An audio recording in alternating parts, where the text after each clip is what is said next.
make this movie unless it's directed by Andrew Jenks. And I'm like, oh, you have to be kidding me. And I looked over, I was like, Jenks, it's Bobby Jenks, not Jerks. He goes, Andrew Jenks, I knew that. We were friends for a long time, it's just a joke. They covered up pretty well. And 9 months later, we were in Japan. And it was myself and two of my friends, and I'll tell a quick story about Japan. You know, a big part of Japan is adapting, and we did an amazing job. I'd like to say anyway of that. And I'll never forget the first time I walked into that baseball stadium in Japan. I walked in, and it was a huge 20, 30,000 seat arena, and I looked at it and I was like, holy cow, this is like incredible that we're going to be able to film here. And then I looked over and there was a scoreboard, like pretend this is the stadium. There was a scoreboard at the very top, and then above the scoreboard, like, I don't know what the hell I'm doing here, whatever. Like at the very top of the stadium, there was a platform.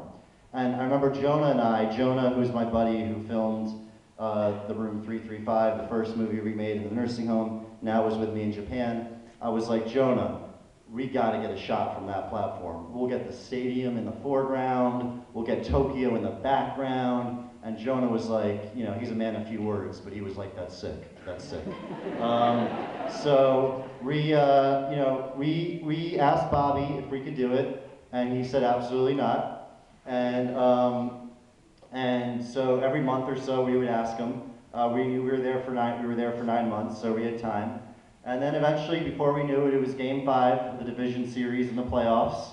If Bobby's team won, they would move on. If they lose, they're going home. And it's about the 7th inning, like 30 minutes to go in the game. And Jonah comes up to me, and I'm in the media room with the other Japanese reporters. We've become buddies over the course of the 9 months. And I'm sitting there, and Jonah's like, yo, dude, it's time. And I'm like, what do you mean it's time? What time? What time is it? And he goes, I'm gonna go and get the shot. And I was like, on the platform? He's like, yeah, I'm gonna go up there on top of the scoreboard. And I was like, you can't do that though. You're not allowed. He goes, yeah, I know. And he puts on his backpack and puts the tripod in his backpack, like Robin Hood or something, and grabs a camera and walks off, and literally went around the stadium. I wish I had shot this, because it would have been unbelievable to see, because he's like a small little pale kid, like, you know, like with big glasses, like he's like the nerdiest kid you'll ever see in your life. I love him to death. And he just walked around the stadium by himself, probably whistling, climbed up a ladder, like, you know, I don't know how many, feet in the air, went to the very top of the stadium, and I'm sitting in the media room eating sushi, just hanging out. And I start to see a commotion kind of on like the right side of the media room. I see all these reporters kind of standing around the TV, and I'm like, what is going on? What's this about? So I walk over and I ask one of the English-speaking, well, I mean, most of them spoke, I asked one of the guys who spoke real good English what was going on. And he looked at me and, like, very seriously, and he goes, Jenks, you won't believe this. And I was like, what is it? And he goes, there's a sniper on top of the scoreboard. They might evacuate the stadium. We're not sure, stand by. Stand by? What do you mean stand by? So I'm like, all right, this has got to be, there's no way it's like, this is too, so I get through the commotion of the guys and look at the TV, and sure enough, on national Japanese television was a frontal square shot, not even of the scoreboard, just of my friend Jonah right there, tripod and the camera, and the biggest smile on his face. Just getting pans, like, and just like kept doing it. And then I saw the little text on the bottom, and I asked the guy, what are the commentators saying? And he said, they're saying American sniper in stadium, American sniper in stadium. And I was like, oh my God, this is a problem. So I went running to the dugout where Bobby was, because he was really my main contact in a lot of ways, or at least, I knew he was going to be coming for my neck. So I quickly ran, and before I got to the dugout, I looked out onto the field, And Jonah was still up there doing these swooping pans, and you would see the audience, all the people in the crowd just going like this, like ducking every time his camera swooped to their side. They were like freaking out. And Bobby came running out, just beat red, and he was like, "Jenks, there's no way there's a sniper out there. There's no way." And I was like, he goes, "It's Jonah, isn't it? I can't believe it. It's Mother Jonah, isn't it?" And I'm like, it's the 7th inning. You guys are up 5-2. Let's go. And he was like, "Oh, you mother," you know. And so then, you know, Jonah was escorted down, and Bobby, of course, knew the head of police, so it was all good. You know, I like that story. So, you know, that was my time in Japan, and it was fun because I don't know if it was that night or a few weeks later or whatever, but I remember Bobby, and then even eventually a couple of the players came and they were like, "Yo, we want to check out that shot you got from above the stadium," and it was cool. I feel like they had, you know, we definitely did the wrong thing, but they had appreciated how much we had adapted, I think, and they had all checked out the shot, and it's like one of the opening shots in the movie now, and so it's all good in the hood. So anyway, MTV then, after this all happened, after I was in Japan about 2 years ago, God, I don't know how long, it was, maybe a year and a half ago, MTV called, and now I was living in New York City again with 3 guys, and they said, "We saw room 335, would you ever want to do a show for MTV?" I was like, I don't know. I always thought of myself more as a documentary filmmaker or a filmmaker, not really as someone, you know, who would be on a show. And they, you know, because they were saying I was in room 335, where I embedded myself into the nursing home, so to speak.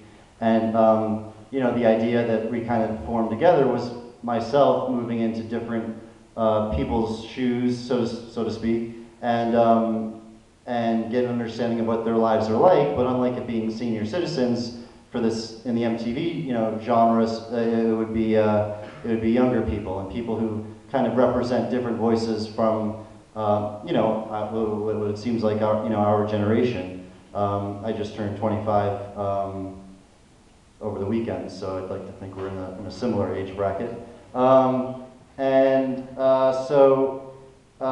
You know, they called, and I was a little hesitant at first because I didn't really like the idea of being on like reality TV or whatever people deem it.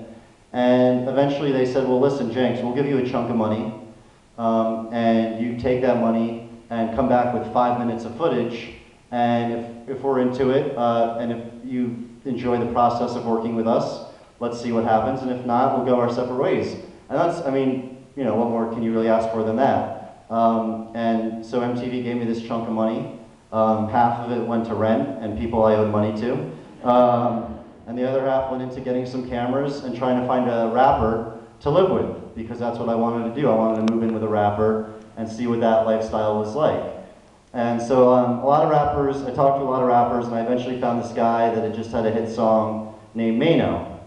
Now, for those that don't know, Mano is a 28-year-old, well, I mean, 28-year-old 28-year-old rapper from Bed-Stuy, great guy, amazing rapper, was in jail for 10 years, has quite the story, and so he allowed me to move in with him, and we went and started filming, and it was around the second day, you know, again, it was me, Jonah, it was my buddies again, just filming with this money that MTV gave us, and it was about the second day that Mano started kind of telling me that he was going to hook me up. He kept saying this, "Yo, Jenks, I'm going to hook you up. I'm going to hook you up." And I kept saying, you know, I don't know, you know, that sounds cool. I don't know what it means, but like, no, for sure, like, hook me up. And like the day was going by, and it got weird because he started to kind of say it in his head. Like, he would just be driving in his Escalade, and I'd be in the passenger seat, and he'd just be like, "Yeah, we're going to hook Jenks up tonight. We're going to hook Jenks up. We're going to hook Jenks up." And I kept, like, I didn't know what was going on. So then eventually, it was only like 11 a.m. Eventually we got to Bed-Stuy, Brooklyn. Bed-Stuy, Brooklyn being, you know, like the projects. There's parts that are, you know, whatever, but more or less the projects, and it's where he's from, and we were on the corner of Marcy and Gates, and like the minute he got there, there was like 30 dudes, 30 of his old-time friends, just like right there on the corner with me, the cameras, and now Mano's yelling. He's like yelling it out loud. Yo, we're gonna hook Jenks up. We're gonna hook Jenks up. And people are walking by like, oh, that sounds, yo, Jenks getting hooked up. And then there was like a little bit of a debate because there were some guys in the Crips, some guys in the Bloods. Couldn't figure out which one Mano was on. And that didn't make it into the show actually. You know, just kept yelling this out loud. We're gonna hook Jenks up. We're gonna hook Jenks up. And then cut to about 30 minutes later, we're on the 3rd floor of a long stairwell in the projects, and there's about 30 dudes just like congregated here.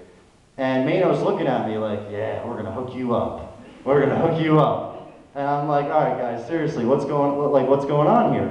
And I look over to my left, and on the left side of me, there's like 3 guys who are just rolling like blunts and joints and all these different forms of, you know, and I'm like, oh, this doesn't, I look over at Mano, and Mano's like, oh yeah.